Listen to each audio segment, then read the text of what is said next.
relatório da Lei de Diretrizes Orçamentárias, a conhecida LDO, deve ser apresentado amanhã, quarta-feira.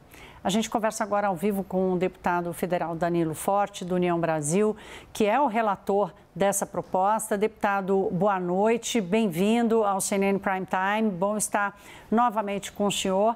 Já lhe faço uma pergunta muito básica, o que vem nesse texto final aí de novidades, depois da enxurrada de emendas que o senhor recebeu? Graças a Deus conseguimos concluir a análise do relatório. O relatório é um relatório sucinto, mas um relatório que a gente busca aproximar o máximo o Brasil da realidade que ele vive, né? As variáveis fiscais ainda estão muito inseguras, inclusive a última agora é um momento até engraçado, porque no momento que o governo quer que a inflação esteja mais alta para poder ter uma perspectiva maior de receita para o ano que vem, a inflação também cai. Então, os números estão cada vez mais apertados, mas o que a gente espera, inclusive, é inovar no que diz respeito a aproximar o orçamento do conjunto da população. Esse é o esforço de todos os brasileiros e brasileiras. Dinheiro público é o dinheiro de cada um e por isso a gente tem que ter mais responsabilidade, aprimorando no que diz respeito à transparência naquilo que estava obscuro e, ao mesmo tempo, aproximando os investimentos das reais necessidades da população. Principalmente, pela primeira vez, nós vamos ter um capítulo de apoio às crianças com deficiência. Eu acho que isso é uma evolução muito importante, principalmente para aqueles que têm transtorno de espectro autista, que não tem uma política pública nacional para atendê-los. E agora nós estamos criando esse espaço no orçamento da União. Estou cheio de perguntas aqui, deputado, mas vou dividir a tela com o nosso diretor em Brasília, Daniel Hittner, que também tem perguntas para o senhor. Eu tenho certeza que as perguntas que ele lhe fizer são as mesmas que eu estou pensando aqui. Daniel, com você. Boa noite, Thaís. Obrigado, deputado, pela entrevista.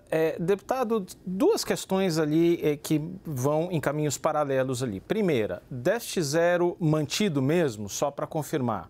Segundo ponto, o senhor vinha trabalhando num mecanismo para tornar emendas impositivas dos deputados atenderem a um certo cronograma de execução pelo governo. E isso tirava um pouco da capacidade do governo de usar discricionariamente o timing de quando aplicar, quando executar essas emendas impositivas. Então, saber se o senhor, primeiro, mantém o déficit zero e, segundo, se trará esse mecanismo novo de um calendário das emendas impositivas. O arcabouço fiscal foi uma conquista da sociedade brasileira para dar credibilidade ao governo, para dar credibilidade ao país. Então, nós não podemos simplesmente desprezar aquilo que está estipulado, que está normatizado pelo arcabouço fiscal. E dentro do arcabouço fiscal, a previsão é de uma construção de uma meta zero. Inclusive, foi o que foi colocado pelo próprio Ministério da Fazenda dentro dessa perspectiva. Para alcançá-la, é lógico que a gente precisa de outras variáveis, né? O problema da receita, que é a grande preocupação do atual governo, né? O excesso de despesa que precisa ser podada e até agora o governo não respondeu a nenhuma iniciativa nesse sentido. Então, eu acho que são duas questões que estão aí colocadas que o governo precisa entender do seu papel e da sua responsabilidade. Nós, enquanto parlamento, vamos entregar ao Brasil aquilo que está de acordo com a legislação do momento, que é exatamente o marco fiscal, o déficit zero. Segundo, eu sempre defendi e defendo, eu tenho clareza com relação a isso, que quanto mais impositivo o orçamento for, mais transparente ele é. E melhor, inclusive, para você fazer o acompanhamento da execução orçamentária. O ideal é que o orçamento fosse 100% impositivo. Infelizmente, no Brasil de hoje, nós ainda não temos uma segurança, tanto na parte de arrecadação, como também na ansiedade gastadora que os governos têm, de ter um orçamento 100% factível, previsível. Porque se ele fosse totalmente positivo, era muito mais fácil ser previsível. E se ocorresse uma catástrofe, uma pandemia, uma guerra, uma coisa que precisasse rever as condições orçamentárias, o parlamento poderia fazer uma suplementação, como o fez, inclusive, durante o período da pandemia. Dentro disso, nós estamos desenvolvendo um cronograma de execução orçamentária. E isso é muito bom para todo mundo, porque dá previsibilidade. Então, se o governo souber quanto tem que gastar no primeiro semestre, se o governo souber quanto tem que gastar no terceiro trimestre e quais são as linhas de prioridade, a gente pode, inclusive, fazer um planejamento em que os setores fundamentais, que é o que a sociedade mais reclama, que é a questão da saúde, seja priorizado, inclusive você diminui até a pressão orçamentária nos estados e nos municípios, e por outro lado também você pode, com isso, ter uma clareza maior dos gastos do próprio governo. Deputado, tem uma incerteza muito grande ainda sobre a pauta de receitas novas. O governo tem uma agenda arrecadatória muito forte que não se concretizou esse ano. Hoje saiu o resultado das contas públicas do governo central, veio um superávit, mas no fundo as contas estão indo, tem um aspecto muito negativo ainda, com um déficit, um buraco de quase 180 bilhões de reais previsto para esse ano. Quando o senhor fala que tenta entregar um relatório que leve algum equilíbrio ao orçamento, de que equilíbrio o senhor está falando? Porque ano que vem, por exemplo, a expectativa é de menor crescimento da economia. Então, essa conta não me parece estar fechando. Se a gente tivesse um equilíbrio maior, inclusive esse ano, com certeza o reflexo do ano que vem seria muito melhor. Acontece que a agenda desse ano foi muito equivocada.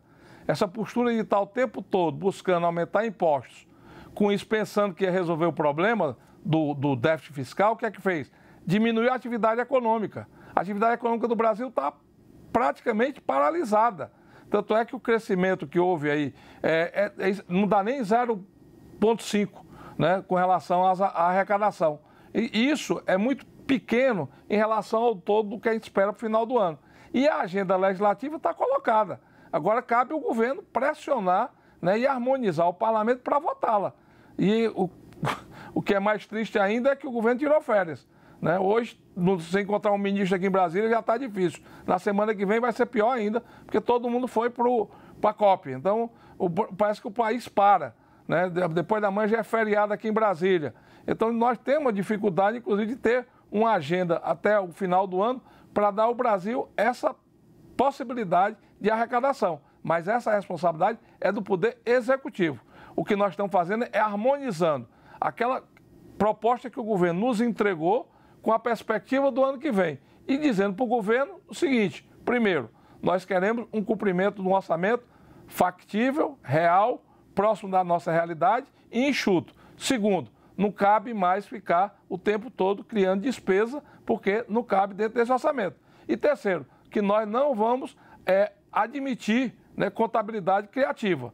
Né? Não cabe mais, tem que aprender com os erros do passado. Não cabe mais pedalada. Então, tudo tem que estar dentro da conformidade da lei para que o país tenha credibilidade. Porque se não tiver credibilidade, o investimento não volta. E o investimento já não está voltando. Por quê? Porque essa agenda que foi feita de aumentar impostos, ninguém vai empreender, ninguém vai fazer um projeto, ninguém vai botar uma indústria, um comércio, uma empresa, sem saber quanto é que vai pagar de imposto no próximo trimestre. Nós conversamos com o deputado Danilo Forte, do União Brasil, relator da LDO. A gente vai acompanhar, deputado, a apresentação do seu relatório amanhã. É um assunto de interesse de toda a população brasileira, como o senhor colocou. Agradeço também ao Daniel Rittner, nosso diretor editorial em Brasília. Daniel, até já. Deputado que está nos nossos estúdios em Brasília. Agora toma um cafezinho com o Daniel e deixa uma pontinha de notícia para a gente ainda. Deputado, boa noite. Obrigado.